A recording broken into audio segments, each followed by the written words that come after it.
Well then, why don't we get straight down to the order of the day? I would like to ask the chairman of 중앙일보 JTBC, Dr. Hong Seok-hyun, to step up to the podium for his opening remarks. Ladies and gentlemen, let's invite Dr. Hong up to the stage with a big hand.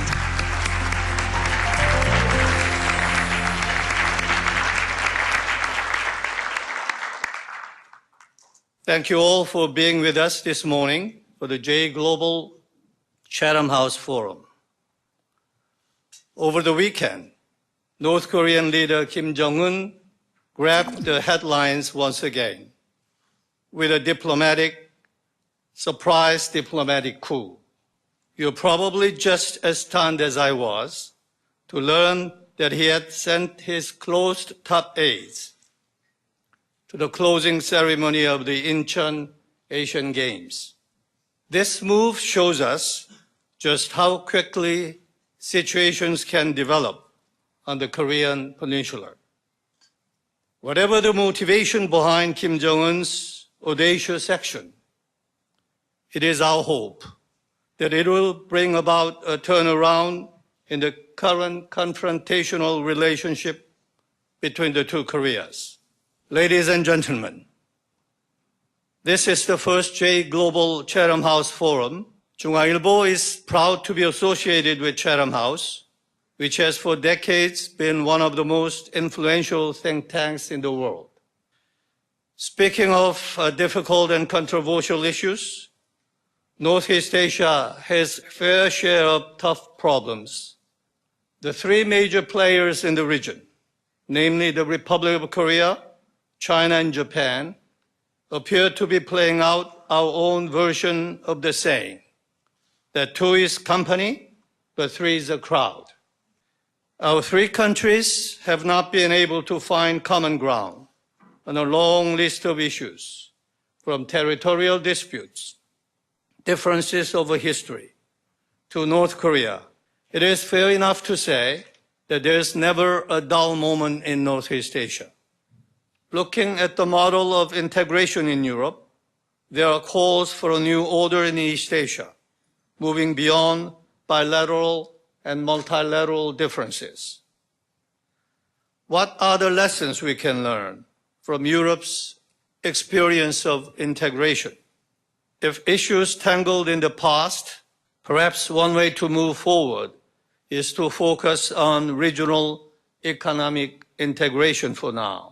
As of now, China appears to be taking the initiative. Despite some misgivings, Beijing is moving to launch the Asian Infrastructure Investment Bank with proposed registered capital of US $100 billion.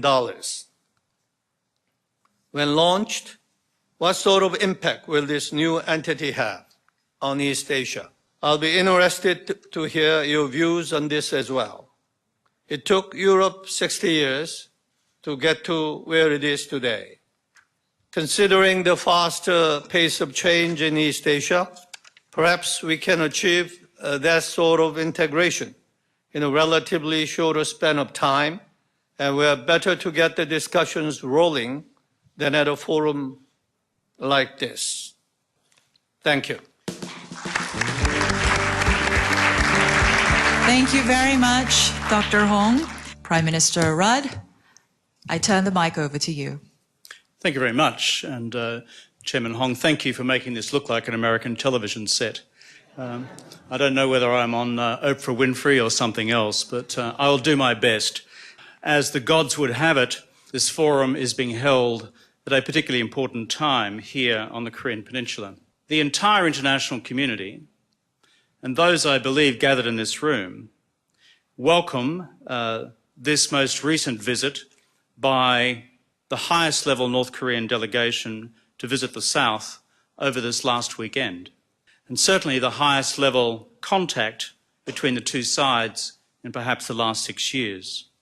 The presence of Hwang Pyeong-so, the Deputy Chairman of the National Defence Commission of the DPRK, is of itself significant. You do not have to be a North Korea watcher to conclude that fact. It is a significant visit, albeit short. How significant it will be will be determined over time. What I sense as a keen observer of the security and political developments of our region is that our good friends in Beijing have been very active on this. Recently, of course, President Xi Jinping visited South Korea.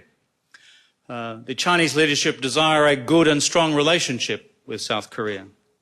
And they know that South Korea's bottom line for a future improvement in that relationship lies in what our Chinese friends can do to induce a more cooperative attitude on the part of those in the north. So therefore, we would encourage Pyongyang to sustain this contact into the future. And as someone who is a deep believer in this region's future, I would appeal to Kim Jong-un and to choose instead a different future for his country and his people. That is the business of leadership.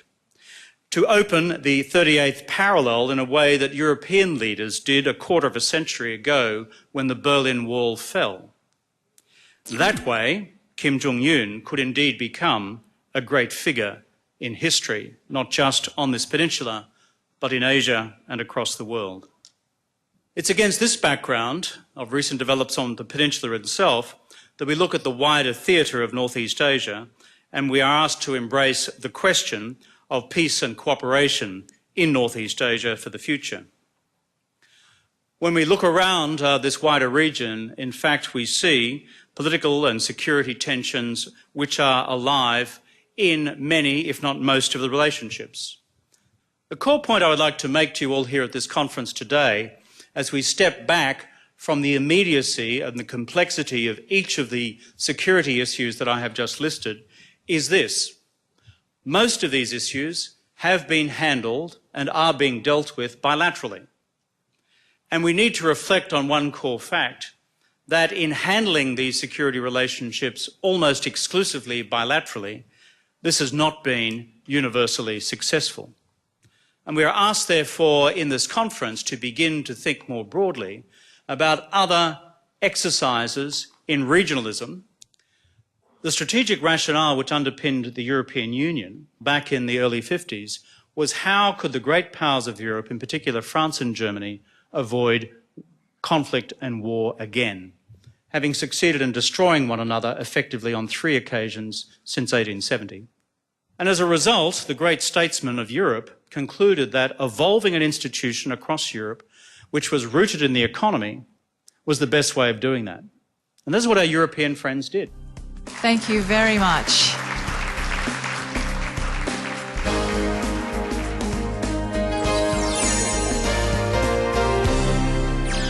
I think if I'd been here 10 years ago, I would have been much more confident about offering lessons, a confidence that has seeped away to some extent as a result of failures in Iraq and Afghanistan. So Europe is not in a very self-confident mood now.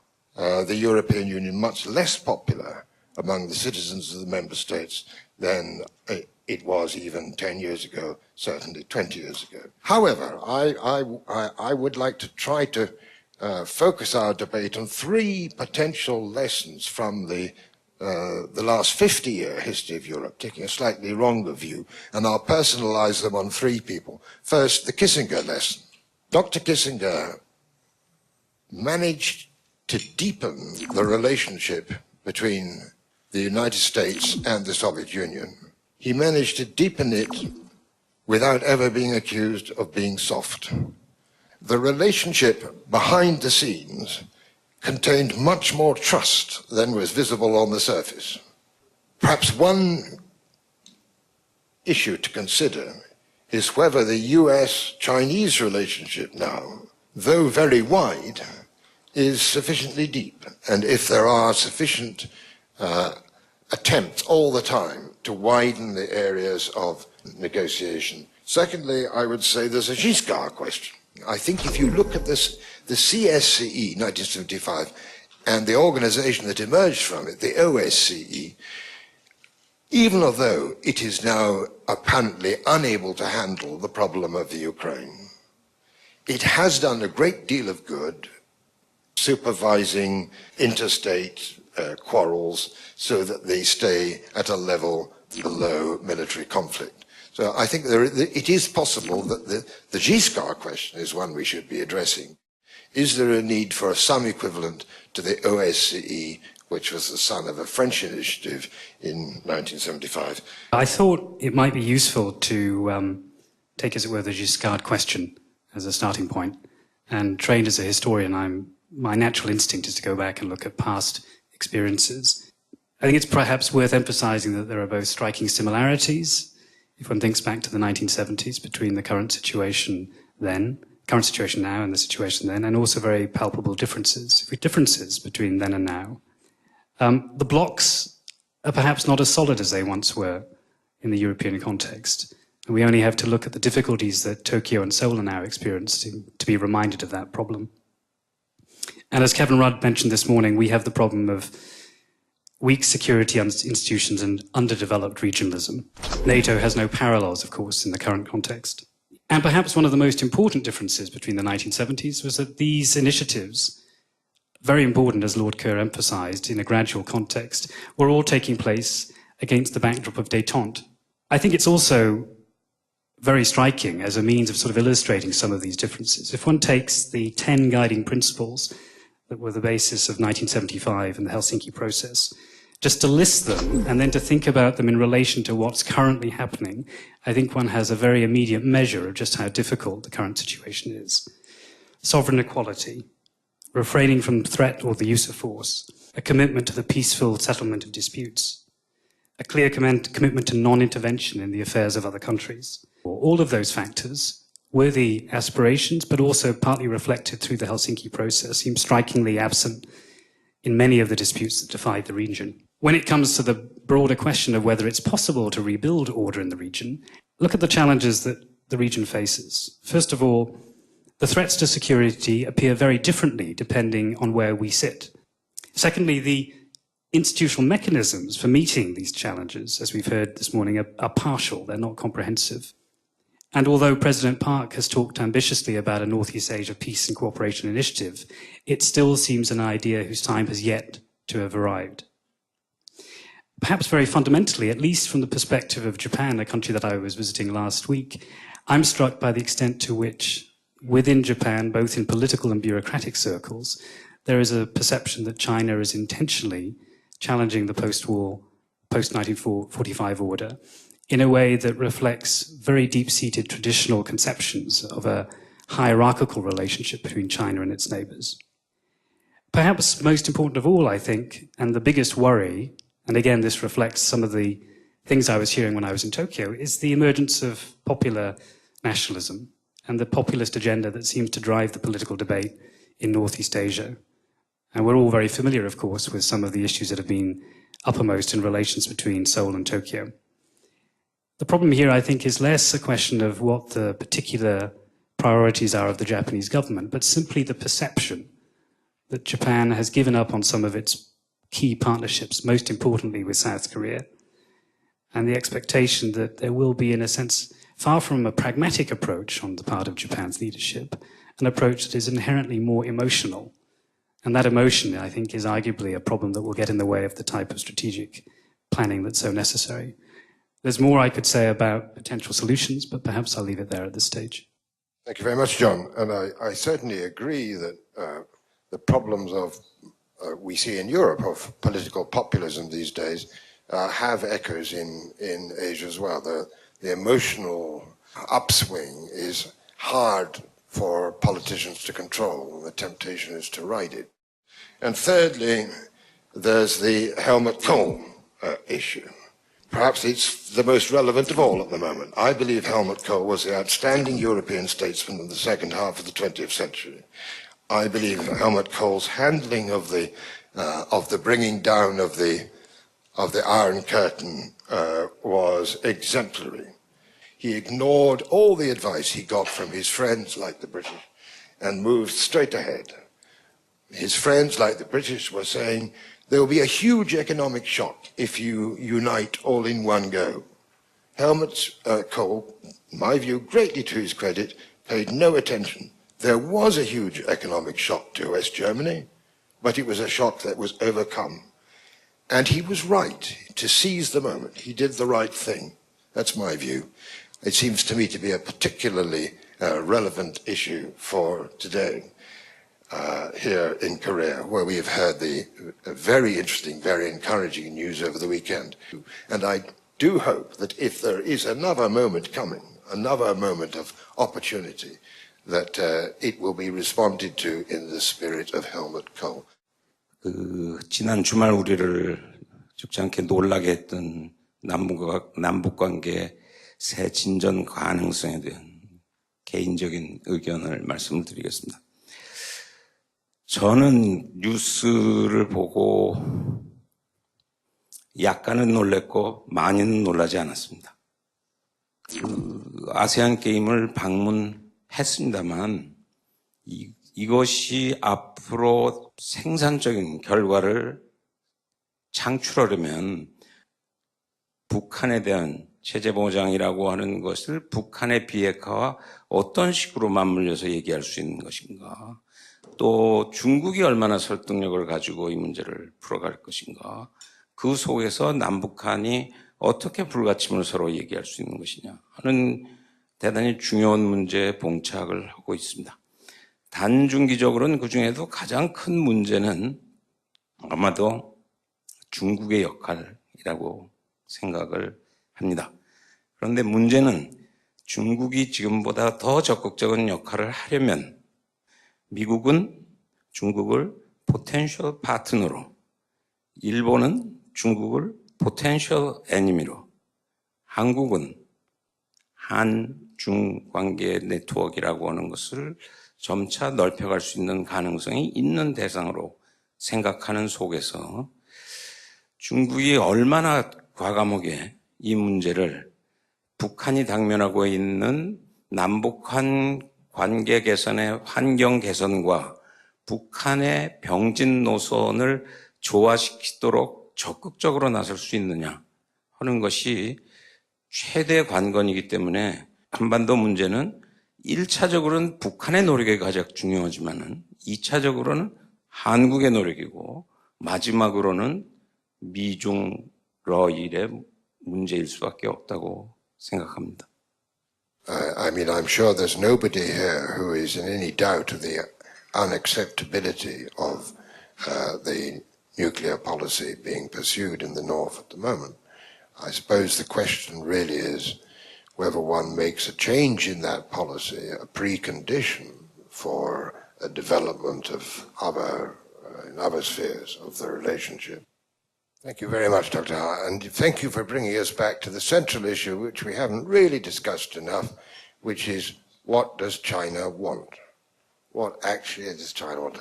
In relation to Pyongyang, I have been puzzled for 20 years that China has not felt embarrassed by this regime. Do we agree with that view, or are we a little more, you used the word cynical, John? Provocative behavior of North Korea that we've seen since Kim Jong-un took over the leadership of the country. Perhaps also a perception on the part of the Chinese that growing public irritation with China is increasingly putting pressure on Xi Jinping to be seen to be doing something a little bit more effective in demonstrating how China can rein in North Korea. And we saw that over the past few years.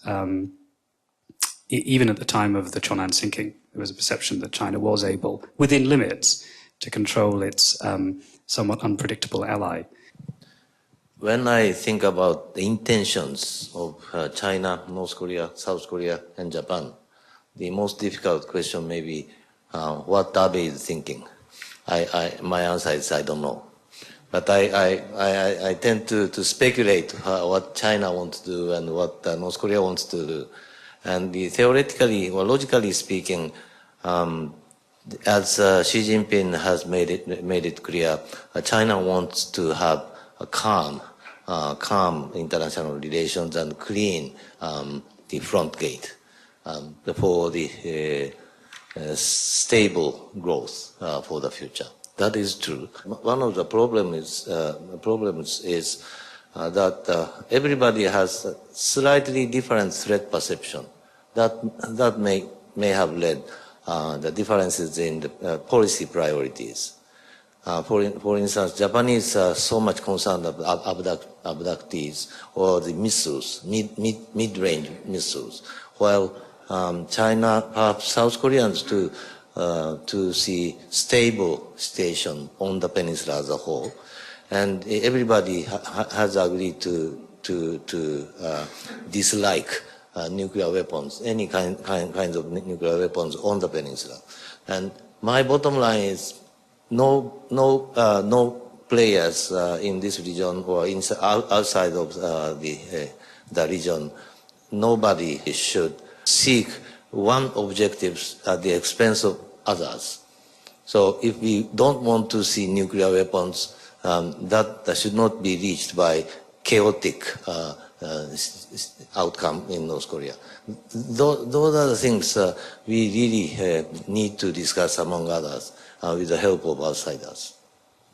Thank you very much indeed. Now, we are extremely lucky to have with us here today Teo Sommer from Zeit, who lived through the experience in Germany of the fall of the Iron Curtain and then the fall of the Berlin Wall. Teo, where were you 25 years ago? Well, thank you, Chairman. 25 years ago, I was in Hamburg. I was editor-in-chief of Die Zeit. And I, like most Germans, had not expected reunification to happen and happen overnight. Germany was lucky. In 1989, the Berlin Wall came down. In 1990, only 10 months later, Germany was reunified, despite all the advice which Kohl luckily ignored, especially from Maggie Thatcher. We were lucky. The Koreans so far have not had the same luck. I was asked, how did you do it in Germany? How did you manage to get reunified? Well, the simple answer is we didn't really do it. Reunification was a windfall of history. And that windfall of history was due to 3 or 4 fortuitous factors. One was Gorbachev's new thinking. Another one was growing unrest in Eastern Europe. And the third one was the resolute impatience of the East Germans with their dictatorial regime. I don't see a Gorbachev pushing for Korean unification. I wonder what the Chinese position is. I think they are against reunification because they fear that this will bring the Americans to the Yalu River. I don't see growing unrest amongst the people of North Korea. I would like to know whether there is any chance of that happening. Reunification is not going to be the result of a single act, but you also have to prepare yourself for the quantum jump. The unexpected, as in Germany, may literally happen overnight.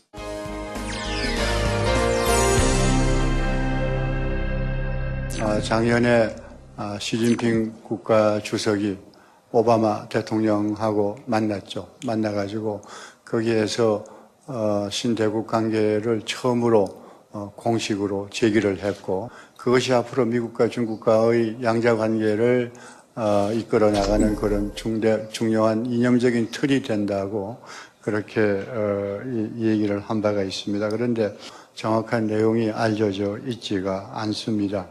그래서 이 신대국 관계가 언제쯤 어떤 내용을 갖게 될는지 하는 걸 좀 얘기해 주었으면 그러는 바람을 가지고 있습니다. There is a lot of pessimism about the relationship in recent months or maybe a year or so. The relationship was hit by various kinds of events. The Department of Justice prosecuted 5 Chinese soldiers for cyber violations. The Chinese government has been trying to support RCEP as a regional economic mechanism to promote freer trade and investment environment, whereas the US is promoting TPP. So it's like China is pushing for this, the US is pushing for that. They are rivaling on the economic front.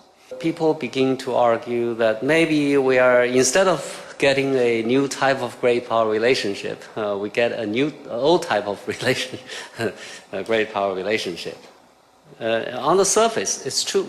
You get the impression that the relationship is not doing well over the past few months. But upon reflection, I think things are not that bad. Okay. 신형 대국 관계는 뭐 다양한 얘기들이 있지만 가장 핵심이 되는 그 문제는 바로 핵심 이익에 대한 존중이라는 부분인 것 같습니다. 우선 중국이 얘기하고 있는 핵심 이익이 뭔지, 물론 주권이나 안전이나 경제 이익과 같은 큰 얘기, 추상적인 얘기는 있지만 구체적인 내용이 무엇인지가 명확치 않습니다. 예컨대 남중국해에 지금 중국과 여러 나라들이 해상 영토에 대한 분쟁이 있는데 거기에 중국이 그어놓은 9개의 점선이 있습니다. 원래는 11개였죠. 1953년에 9개로 바뀌게 되는데 그 9개의 점선이 왜 9개인지 아직 중국은 공식적인 설명을 하고 있지 않습니다. 따라서 이러한 불확실성이 있는 상황에서는 아마도 상호 간의 핵심 이익의 존중이라는 것이 쉽지 않을 것이다 라는 생각을 하게 되고요. 아마 그보다 더 깊숙이 자리 잡고 있는 것은 아마도 고전적인 패권국과 떠오르는 부상국 사이에서 갖게 되는 서로에 대한 불신의 문제, 뭐 어떤 학자들은 신뢰의 적자, trust deficit이라고 얘기를 하는데 바로 그것이 가장 큰 문제가 아닌가 싶습니다. 세 번째로는 아마 불확실성의 문제인 것 같습니다. 제가 생각하기에 중국이 어느 정도로 오랫동안 이러한 고성장을 유지할 수 있을 것인가가 아마 앞으로 가장 중요한 변수 중에 하나일 것이고. In terms of dual identities, China is both a developing country and also a developed country. China is both a rich country and a poor country. China is both a weak country and a strong country, an ordinary power and a superpower. So China has a dual set of identities. If identities define interests, then China has a lot of self-conflicting interests. Okay? You have developing countries' interests, developed countries' interests, weak countries' interests, and strong countries' interests. As a result, the Chinese at this stage have a very difficult time to figure out what its interests are. So nowadays you see more self-contradiction and conflicts in Chinese foreign policy. During the last session, Lord Ger asked the question, what does China want? I think this is the right question a lot of people want to ask. But the problem is Chinese do not know what they want at the moment. The conservative people, a lot of evidence saying that, okay, the Chinese, they want something else. They want to take over the US. I just have two comments to make. I think there was a reference to the lack of a Chinese Kissinger. If I may say, I think there's a lack of an American Kissinger in the US-China relationship. There is basically no one at home in Washington really taking care of this relationship at a very senior level. And that starts with the president, who's visited China only once. It was a visit that didn't go very well. He's coming in November, and the agenda looks pretty thin. In Washington, we have a Secretary of State who doesn't know much about China and is distracted by other things, a Defense Secretary who doesn't know about China, and underneath these top players, a fairly weak bureaucratic structure. On the other hand, in Beijing, we know who the Kissinger is. It's Xi Jinping, and he runs the show. He makes the big decisions. We don't know how, but it's pretty clear he makes them. On the question of the great power relationship, I think this is a non-starter. It means that the United States has to give up its preeminent position. Why would it do that? So I think we're in pretty difficult territory on defining this relationship, and maybe it's best not to try to define it. I'd just like to make a comment about something that we do have a common interest on, and that's infrastructure development in Asia. The Chinese have put forward a very interesting proposal called the China Infrastructure Bank. China, of course, will put in most of the capital, and the presidency will be China's. But the United States has chosen to oppose this bank and is lobbying South Korea and Australia very hard not to join. The United States says that the rules of this bank don't meet up to the high standards of Bretton Woods, and I think implicit in that is that they see it as a competitor. And perhaps this is most unfortunate. This bank should perhaps be encouraged by the United States, encourage all countries to join and work from the inside to make it into the institution that everybody would like it to be. Thanks very much. The appearance doesn't show very much in terms of reality. First of all, the two governments still share the view that they should avoid confrontation and engage in cooperation. And they believe that this is in the best interest of the two countries. Also, China is taking more favorable view toward the TPP. In the past, China regarded, well, at least many people in China regarded TPP as a sort of US conspiracy against China because the TPP excludes China, they believe.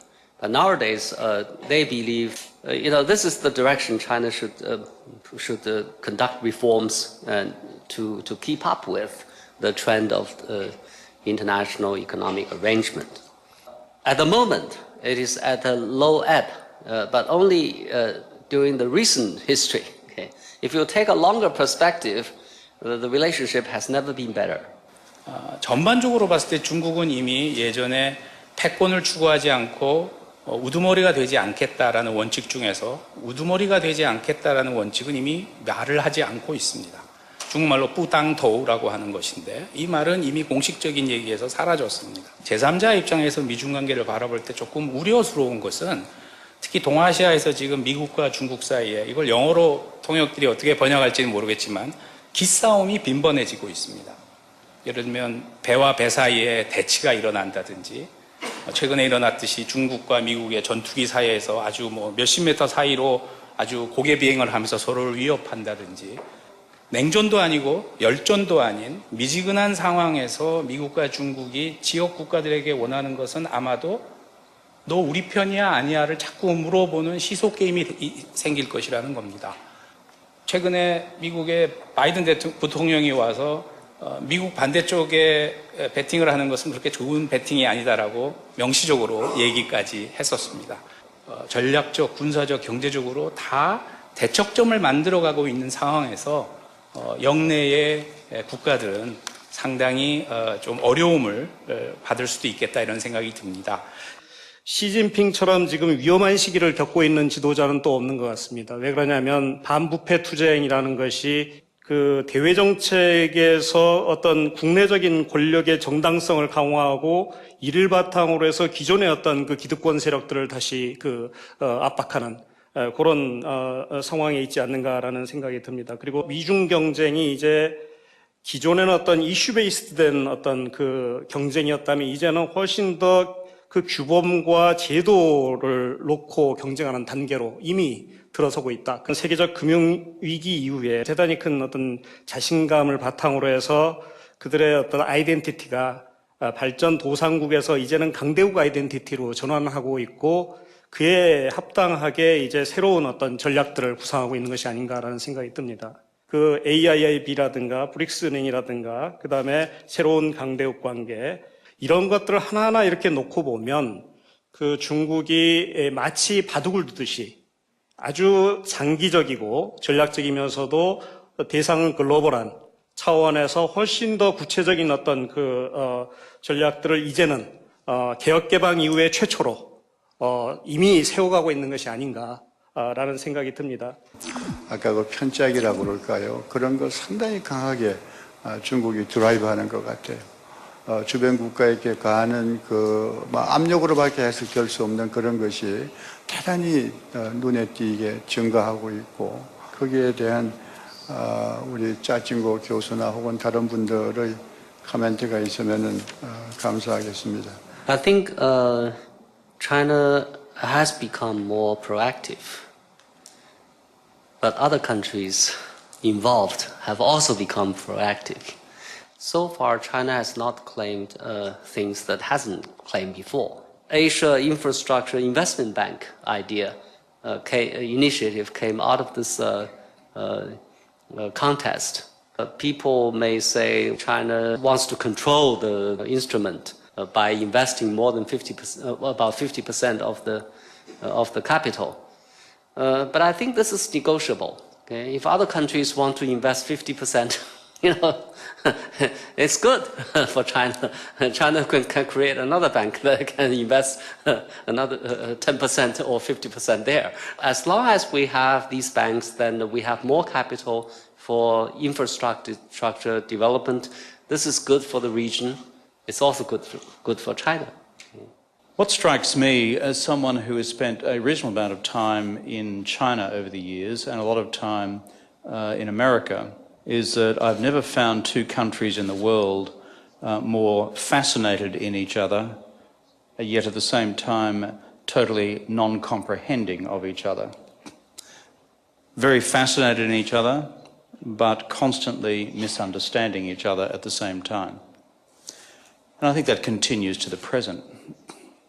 Somewhere between the end of this year, 2014, and 2024, China will be the world's largest economy.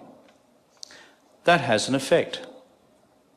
It's already the largest trading nation in the world. It's the largest exporting nation in the world. It's the second largest importing nation in the world. They change realities. And that reality is changing in front of us, though sometimes I think people are unconscious of that. So these are the underpinning what I describe as factual changes in real circumstances, and that's the context within which relationships are structured. I think it's quite clear that China's strategy is well thought out, and its primary emphasis is the economy. Let us just be absolutely basic about this. If you read the Chinese leadership's decisions on the transformation of the Chinese economic growth model, there are no circumstances that I see that the Chinese leadership has any interest in the foreseeable future in being party to any form of military conflict with anybody else, for the simple reason that it undermines the economic growth agenda. This session is about economic cooperation in East Asia, I suppose with special reference to Northeast Asia. Dr. An, try to limit your presentation in 10 minutes. Actually, Asian financial crisis has brought in the concept of East Asian identity for the first time in our history. Given the diversity and the political legacies, East Asia has not really developed the concept of togetherness or growing together or something like that. At the moment, a mega intra-regional blocks on the way. The first one is Trans-Pacific Partnership, anchored by the United States and part of the U.S. pivot to Asia policy. And then second, the Regional Economic, the Comprehensive Economic Partnership Agreement. Well, I think these two mega bloc movements should not be viewed as a geopolitical leadership race between U.S. and China.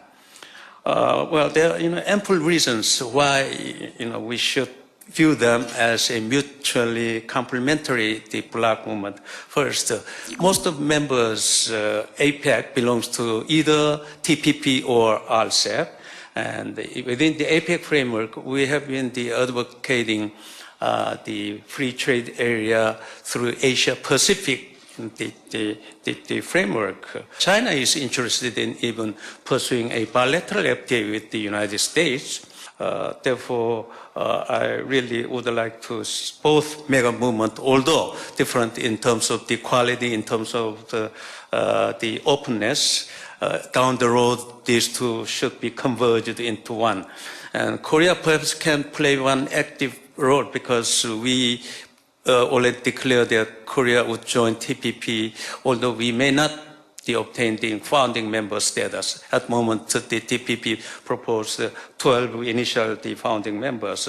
Since we are pursuing a bilateral FTA with China, and with that, and also Korea having FTA with the United States, Korea can play the honest broker role to bring these together along with other APEC members belonging to mega bloc. What can I have to contribute to a conversation about economic cooperation in Asia, in Northeast Asia? And I felt that the best that I could do is put what you are doing in the light of the experience in Europe, and specifically of what is, after all, the largest and most successful example in history of regional economic integration, political cooperation, and international peacemaking, namely the European Union. So what are the lessons from the European Union that might be relevant to Asia today? Well, the obvious one is don't form a single currency before its due time. You need a clear sense of direction, but also a moderate and realistic pace. You don't want to run before you can walk. Starting with the politics, which I think is the most critical aspect of the formation of the European Union. If we think back to Jean Monnet, he was very, very conscious that it has to be done in a very gradual, stepwise progress. So they started in 1956 with something very limited, a coal and steel community, and then an atomic energy community. That evolved into the European Economic Community. That evolved into the European community more broadly, not just economic. And in terms of economics, I would just like to stress one point again about gradualism.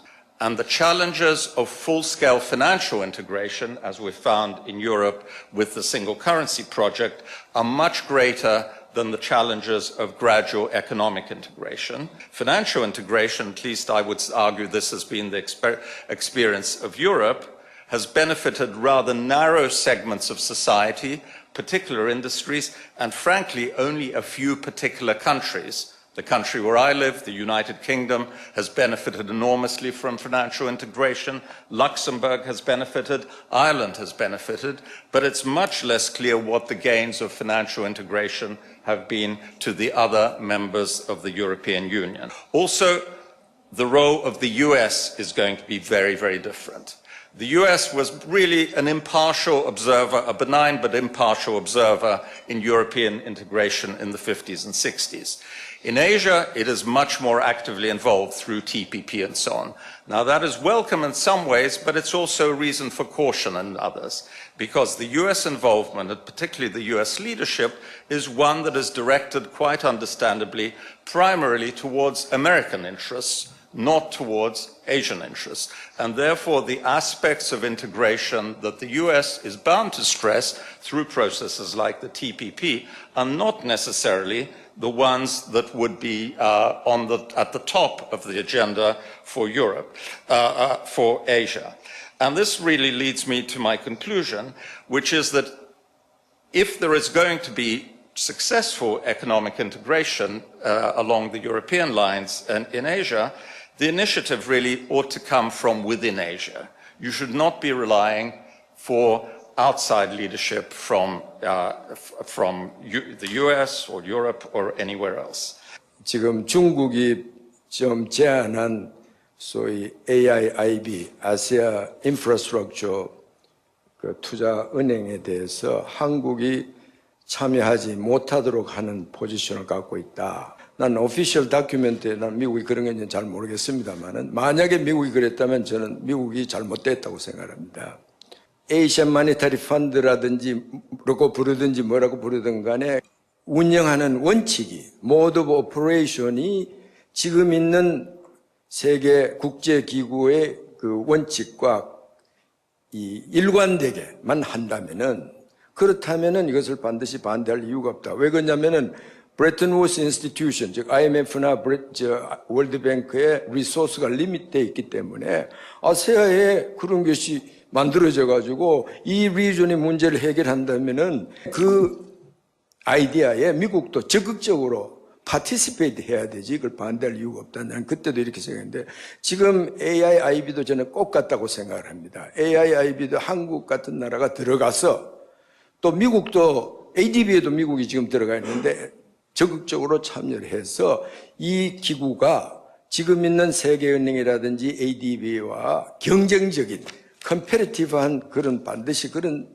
컨셉트가 아니고 서로 보완적인 그런 기능을 할 수 있도록 하는 롤을 하도록만 하면은 이건 세계를 위해서 다 좋은 거고요. I think what both the United States and the EU believe that they represent is the dominance of a rules-based, transparent approach to economic interaction.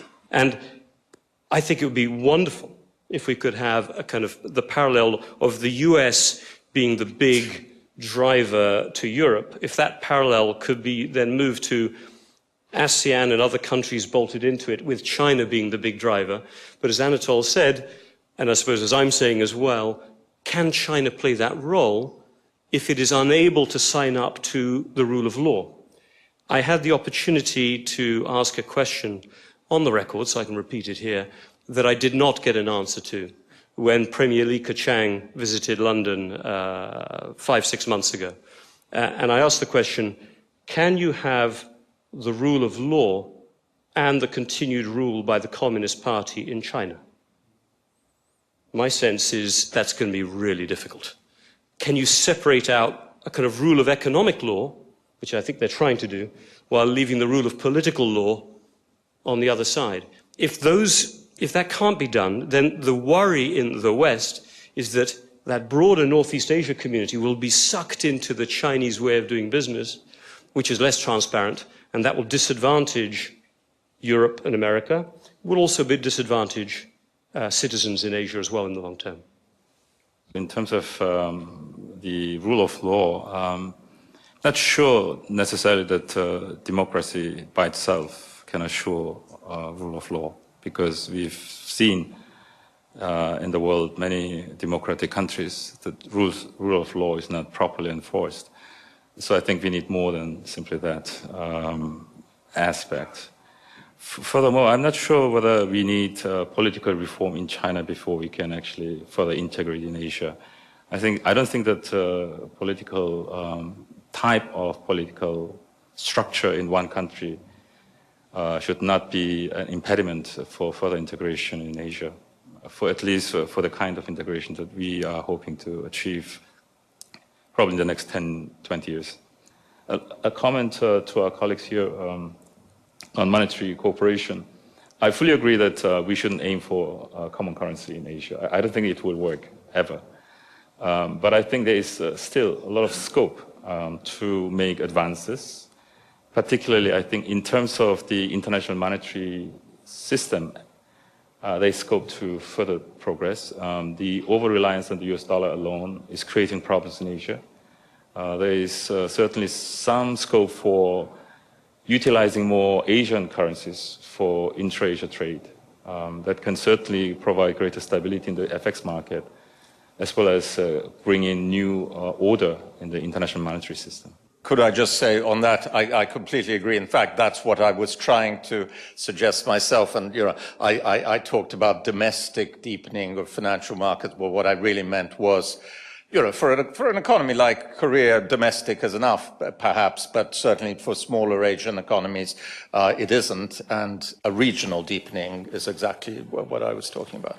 Economic cooperation is a very, very broad and comprehensive concept, and therefore we can talk about everything in this context. Well, with this, I think we have to close.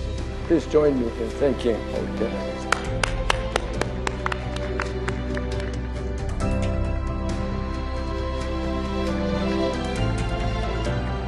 중국은 이미 우두머리가 되지 않겠다라는 원칙은 이미 말을 하지 않고 있습니다. What does China want? But the problem is Chinese do not know. In Beijing, we know who the Kissinger is. It's Xi Jinping.